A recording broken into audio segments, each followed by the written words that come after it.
I am John Irving Riniker, and as you can see from my marker, I was a lawyer, a soldier, and a citizen.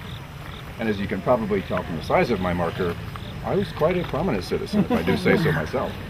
But I didn't start out like that. I moved here to Carlinville because I was very ambitious, and I had noticed that the most prominent and most prosperous citizens tended to be lawyers. Is that true today? I believe so.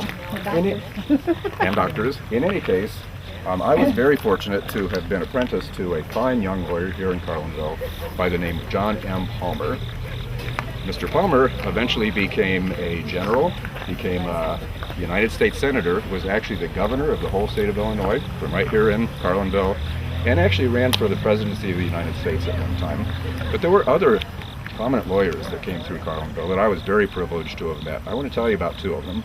The first is a very fine lawyer by the name of Stephen Douglas. He was known as the Little Giant in those days. Little because he was actually fairly small in stature, but he was a giant of intellect and eloquence. Now there was a problem with Mr. Douglas. You see, he was a Democrat, he was a U.S. Senator, and the leader of the Democratic Party at that time. I too was a Democrat then, as was Mr. Palmer. But as you may know, there was a crisis brewing in our country. It was called slavery. I, along with my colleagues, Mr. Walker and Mr. Rowlett, both of whom you will meet here in the cemetery later on, were asked to go to Springfield to the state legislature to carry the petitions of the people for relief from the taxes. We were not able, unfortunately, at that time to stop the building of the courthouse, but the people rallied, they kicked the judge out of office along with the commission, and the building was stopped. Thank goodness, because at that time the cost had risen to $1.3 million. Amazing. But I must say that throughout my life, I did find that I became prominent and prosperous as a lawyer. I covered myself with glory and honor as a soldier, but I think I was the most proud of my role as a citizen, fighting for the people of Macoupin County and Carlinville. Thank you for your attention. Thank you. Thank you. Richard Rowlett, and I was born in Cornwall, England in 1830. And I lived in a small port city called East Lou. And East Lou, most of the families there were seafaring folks. However, I was trained in the art of carriage trimming. And when you live in a small town like East Lou, you hear great stories of the sea and faraway places. Two of my brothers and one of my sisters immigrated to Australia for a better life. I, on the other hand, decided to come to a racetrack, and I got into a heated argument with a delivery man over some groceries that they were delivering to my stable hands. Well, as I raised my hand to strike him, because he had the temerity to impinge my honesty, and I raised my hand to strike him, and I had a heart attack. Well, I'd been become a well-known man in Carlinville and across the nation. And the news of my death was on the front page of the New York Times. And although I was born in England and in a port town, I've always loved horses and worked with horses. And the title of the story was He Died in His Stable. And I thank you for listening to my part. Thank you. My name is Ellison Brayweed, and I am an abolitionist and a conductor of the Underground Railroad and a lifetime Republican, the Party of Lincoln, all three of which I am very proud. I was born in 1810 in the state of Massachusetts. My ancestors immigrated to America in the early 1700s. They bought large tracts of land from the Indians at the time, and as the deed actually says, from 3 smokes of a pipe and a gallon of cider. Later on, Nathaniel Webster, a great statesman, bought part of our land. Well, at age 12, I left home to make my way in the world. And that was really not unusual at that time. I mean, it does seem kind of young. But at the age 15, I had landed a job with some merchants in Boston. And these merchants also had business in New York. So later I was working in New York, and I worked for them for like 15 years. Then I heard about this wilderness right here. It was the West. It was this new state of Illinois that had become a state in 1818. It was a terrible thing. It was an abomination. And Carlinville was very split on the issue because a lot of the people that settled here in Carlinville were from the South, and many of their family members still owned slaves. So what I was doing was very, very dangerous. We would take my horse and wagon over to Chesterfield. The slaves would make their way up the river to Alton and then to Chesterfield, and we would pick them up at night, hide them under the straw in our wagons, and I would bring them to my big home on East Main Street, where we hid them in a secret room in the basement in the panels under my stairways. They would stay with me for a night or two, and then they would go on north and making their way into Canada. And I am proud for the part that I had, because the slavery just had to be ended, and somebody had to do something, and so I was doing my part. Now most of my neighbors, if they'd found out, because you know there was the Fugitive Slave Act, and if I'd have been caught, I'd have been put in prison. But fortunately I wasn't. Later, I was one of the largest landowners here in Macoupin County, owning 860 acres. But unfortunately, a lot of my land went to pay the taxes for this monstrosity that they were building, this Mr. Loomis and his cronies. Thank you very much for coming. Thank you. Is your house on East Main still there? My house on East Main Street, I had to sell the house.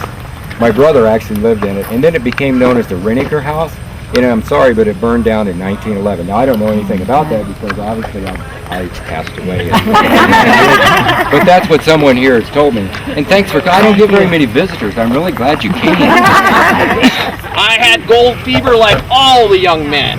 I quit school back in March '49, left for the gold rush with my friends John Keller and Charles Palmer, who's the brother of the great John Palmer, who you'll meet later on. Well, we made our journey by ox-drawn wagon, crossing the Mississippi at St. Louis and the Missouri River at Independence, up the north bank to St. Joe. From that point on, there were no white settlers. We did find the occasional soldier and trader at the government post, and occasional missionaries and soldiers and Mormons out in Salt Lake. Yes, the Mormons were out there. However, we did run into plenty of deer, elk, antelope, and buffalo crossing the Great Plains. Why, it took us 100 days to get out to California from St. Joe, Missouri. Times have changed. Why, the first winter we started mining near Placerville. Now you can imagine, we struck it rich, we made it wealthy, I'm kidding, we went broke. We didn't find a damn thing out there, the way most gold miners were. So, to earn money, we packed provisions selling to the other miners, who were trying their luck too. He is a man of positive character, strong convictions, and yet tender-hearted, kind, affable, and courteous. Clear thinker, logical reasoner, and a good judge of human nature. To him, perhaps more than any other man in the country, have the people looked for justice in time of emergency, and him they have found a faithful, honest, and competent friend and advisor. Wonderful words. Of course, I wrote them. I wrote the 2-volume history of Macoupin County, the biographicals of the best people in the county, which is the one thing I can say. If you want to have the last word on what people remember about you, write your own history. After all, there's nobody around to dispute you, and I, of course, have the last word. So I thank you very much, and you will continue on to follow our guide on this courthouse, this cemetery tour. I am Ezekiel Good. I have been called the first settler of Carlinville. Well, really it was me and my wife, Alice. Her father had been a redcoat, you see, a British soldier who had stayed in America after the Revolution. And our 3 children who were the first settlers in Carlinville. Macoupin County was part of Greene County originally, till the state legislators split off and made it a separate county in 1829. Now, you remember when I said I was the postmaster? Well, I just happen to have a letter here for Sir Gideon Blackburn over there. So if when you find sirs or ma'ams would kindly take this message, it would be much appreciated. Thank you very much. Y'all have a good day now.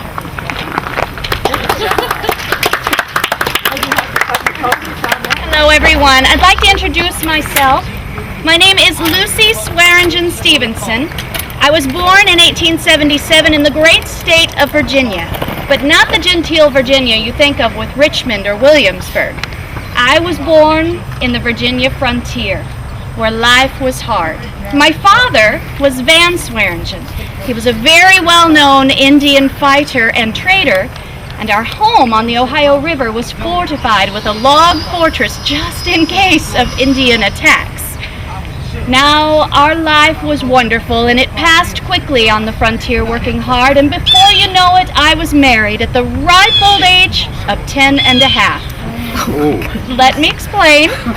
The age of consent in Virginia at the time was only 10 years old, but my father had died, and in order to keep my inheritance, my mother decided my stepfather would have actually gotten my inheritance, but marrying me off to a family friend at that time who was 30 years old made all the difference. I was able to keep my inheritance along with having a family. Now, I know what you're thinking. 10 years old, 30 years old. Marital relations did not occur until much later. I was 14. When he returned, we moved to a new town that had been named after our friend Ninian, Edwardsville. That's where my husband was in business and government until he passed away at the age of 54 from malaria. I stayed in Edwardsville about 12 more years with Elvira. Then I moved here to Carlinville. This is where my oldest daughter Julia and her husband had settled. So I came to be with them. Busying myself in the community, I was buying and selling property, working with the women of the town, and with Dr. Blackburn to establish the first Presbyterian church here in Carlinville. And by the time I passed away in 1850, this country had become a great nation. Illinois came from a wild, unsettled territory to a powerful, prosperous state. And men like my husband, the Colonel, may have built this state, but don't be fooled. It was women like Elvira and I who civilized it and made it a wonderful place to live. Thank you.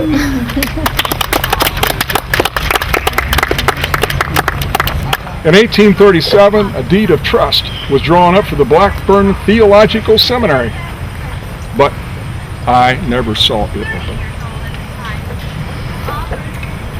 The financial panic of 1837 delayed things. Money was not coming around as it should. Worse, in that very winter of 1837, I fell down and I broke my hip. I never recovered. 4 days short of my birthday, my 66th, I died. Right here in town of Carlinville. It took 20 years, but finally Blackburn College, well, actually it was called the seminary then, opened, and that was in the year 1859. Eventually, the name was changed when they got an official title from the state called Blackburn University, and I hear in recent years it's been changed back to Blackburn College. I understand it's a thriving institution to this day, and I praise God for allowing me to carry through my plans and provide this seminary for the folks in the Illinois territory. And I thank each of you, and may God bless you. Thank you. Thank you. Except for the bloody Civil War, life here in Carlinville was good. Melinda and my wife and I raised 10 mostly obedient children in a 2-story house just not too far from here. I never lost my passion for fighting for any individual's rights to achieve their own happiness. I passed at the ripe old age of 83 and was brought in Springfield and was brought back here to be buried for eternal life next to my loving wife and children. And that is my grave right there. Thank you.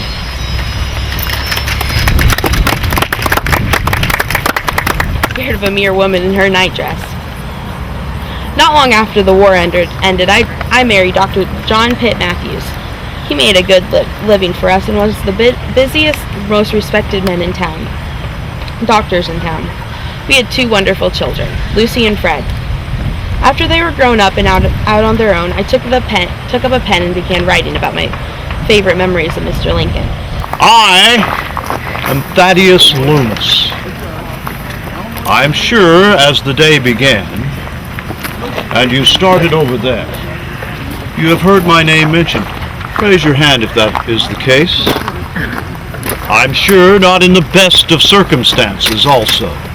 Well, today, right now, this moment, you are going to get the true facts. My facts. After all, I ask you, could you believe anyone who looks like that? Of course not. Republican, Democrat. So I must tell you my story now. It all began with our father moving his family to the west. It is said that it was a iron hand, maybe an iron fist. No matter, because the courthouse was completed in the winter of 1879-80. In my business affairs, I approached them with energy, push, and enterprise. Always, always with one goal in mind, and that was the betterment of Carlinville.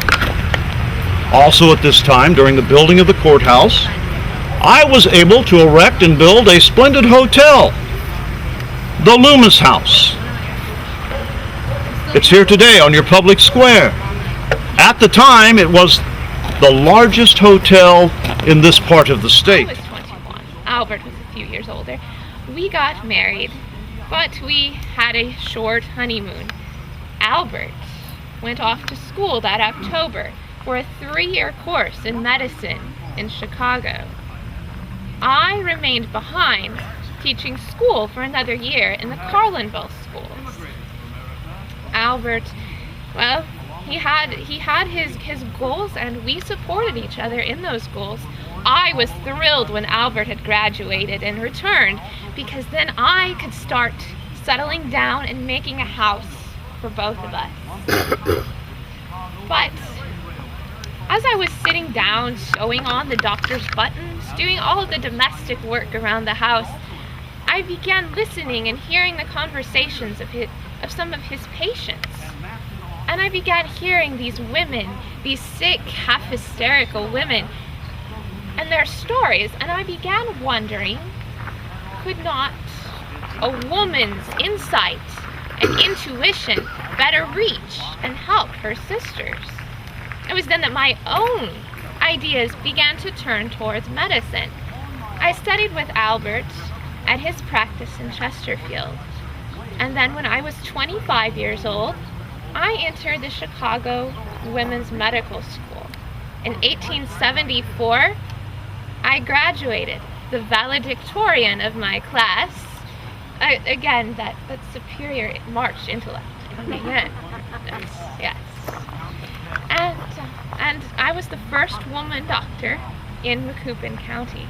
I settled down to practice with Albert in Carlinville, but my ideas of general practice were kept being usurped by the ideas of being a help to women and to children.